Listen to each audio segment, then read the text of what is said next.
Hello everyone. आज हम लोग एक क्वेश्चन करने वाले हैं मोशन इन प्लेन से, जो कि आया था जेईई मेंस 2023 में। क्वेश्चन क्या बोल रहा है कि a stone is projected at an angle 30 degree to the horizontal. The ratio of kinetic energy of the stone at point of projection to its kinetic energy at highest point of light will be. Option दिया है, option A 4:1, option B 1:2, option C 4:3 और option D 1:4। Question कुछ ऐसा है, यहाँ से body को project किया गया है। हमको पता है कि मोशन इन प्लेन में पैराबोलिक पाथ होता है, तो हम लेट कर लेते हैं कि जिस वेलोसिटी के साथ इसे प्रोजेक्ट किया गया है वो है v। तो इस तरफ हो जाएगा v sin थीटा, इस तरफ हो जाएगा v cos theta. Kinetic energy of stone at point of projection, angle दिया है 30 डिग्री। तो शुरू का क्वेश्चन का इनिशियल पार्ट तो बहुत सिंपल है। हम लेट कर लेते हैं k1, जो कि है सिंपली हाफ mv², क्योंकि इस पार्ट पे हम वर्टिकल कंपोनेंट और हॉरिजॉन्टल कंपोनेंट दोनों लेते हैं।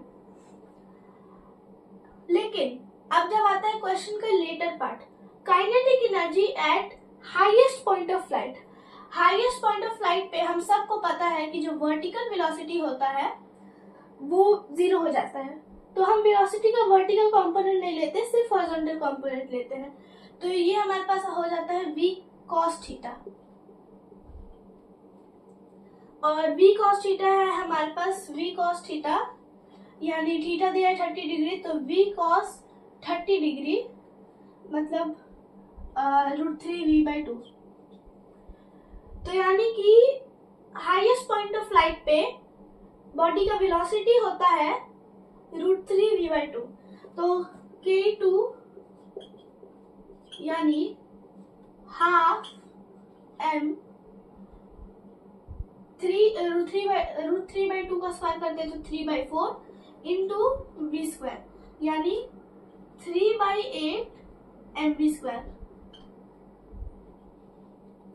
तो अब फाइनली हमको क्या निकालना है, k1:k2 निकालना है, यानी इन दोनों का रेशियो निकालना है।